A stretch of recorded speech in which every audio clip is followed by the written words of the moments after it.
outspoken pundit Gary Lineker has claimed he helped draft the BBC's social media guidelines, which allow him much more freedom to express his opinions. The Match of the Day host caused a stir last year by writing a post comparing the language used by the Conservatives to that of Nazi Germany. Now, this prompted the broadcaster to commission a review of the impartiality guidelines, which have now been updated. And the new rules, which Lineker claims to have helped shape, state that presenters of Crown Jewel programmes can continue to share views on political issues as long as they don't endorse or attack political parties or criticise individual politicians. I mean, here we go again. Gary Lineker bragging about how important he is, how much he's worth, £1.3 million to the BBC. I looked up the guidelines, and it is very clear what he is and isn't allowed to do. So, you can't express how you're going to vote or reveal your voting intention. You cannot actually express a view on public policy, which is a matter of debate. And this is my best bit. Do not offer judgments beyond your specialism. Well, I suggest, Mr. Lineker, as a football pundit, pretty much everything is outside your area of speciality. The thing is, he's not allowed to attack individual politicians or political parties, and yet he still does it, and he doesn't get sacked. Yeah, naming the Conservatives. But here's the thing.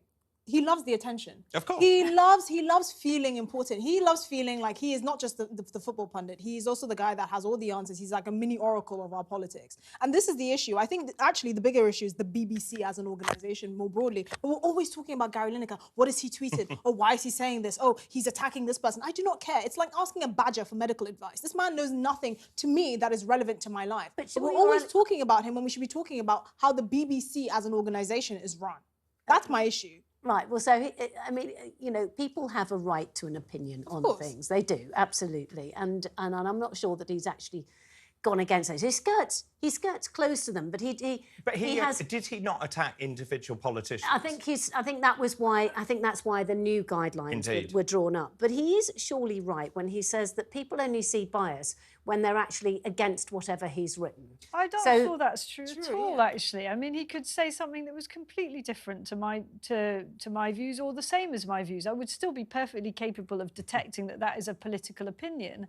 And also, if you are... I understand that the rules are primarily targeted at trying to prevent people attacking individuals and particular political parties, but it's clearly implied. You know, if Gary Lineker, for example, takes to X to slate the Rwanda policy, it's obviously a pretty big jibe at the Conservative Party. Yes. Yeah, I don't know. I feel bad. I feel bad for Gary Lineker. No, don't. He has enough money. He's okay. I don't think he is I don't think he is basking in it being me.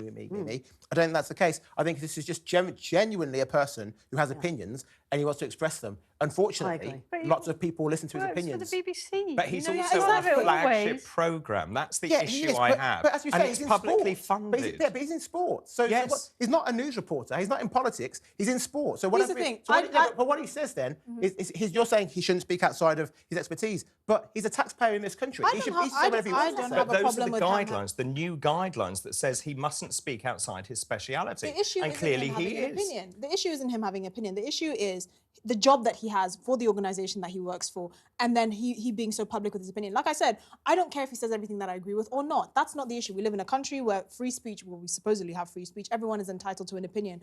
But if he is so adamant that he wants to talk about the Rwanda policy and the Conservative Party and all of that, why work for the BBC? Because you know that you're damaging the institution at large. This is why I'm saying he loves the attention and he loves to feel important. Because the thing is, he is damaging the institution, because no one here is saying Gary Lineker is not entitled to an opinion. No one is saying that he should be shut down or anything. No one is saying that. We all respect the fact that he's entitled to his opinion. We're talking about the BBC and the fact that he has them basically by the cojones, and they can't do anything about it because they're paying him £1 million. Isn't Esther right here? Because we know that 500,000 fewer people are now paying that licence fee. That's £64 million. You think that's because of Gary Lineker? I think it's partly. Yes, I do, actually. I think it's the direction of the station. I think it's actually about the direction of the BBC, what it stands for, those Reithian principles of informing, educating, entertaining people. I think this is a very slippery slope. I just think that the BBC has always had it in the neck. When the Tories are in government, then all the other people say, you know, bias. You know, they say bias, bias, bias. When Labour was in power, they shouted bias, bias, bias, and you know, it was ever thus. I don't remember them shouting bias. Oh, they certainly did. You wouldn't mean Tory bias. Maybe I wouldn't. An unconscious bias, or maybe it's a microaggression. But they did. The Labour Party complained all the time. Alistair Campbell was always having a go at the BBC and saying that there was bias going on at the BBC. Would it make you two happier, David, Esther, Okay. if Gary Lineker put in his Twitter, his X bio, retweets are not endorsements. These are my personal opinions, not the opinions of any companies that I work for. Because, yes, he keeps saying he works for BBC. He works for actually lots of different sporting channels. The BBC is a small fraction of what his earning potential is compared to everyone else. He knows exactly no one is saying he shouldn't be on Al Jazeera talking about this. No one's complaining about that, are they? So when you work for a broadcaster, you sign a contract, right? And in that contract, it states very specifically what you can and cannot do. We have contracts that state what we can and cannot do, and he needs to abide by it. And also, the Al Jazeera is not the BBC. Can we just... No, sure, it's not. I'm just listen, saying. I don't have a problem. He's fine. He doesn't need your sympathy. He is very wealthy. He has more than enough going for him. But he knows exactly what he's doing, maintaining his relationship with the BBC, knowing all the problems he's causing them. That's what I'm saying. He loves the attention.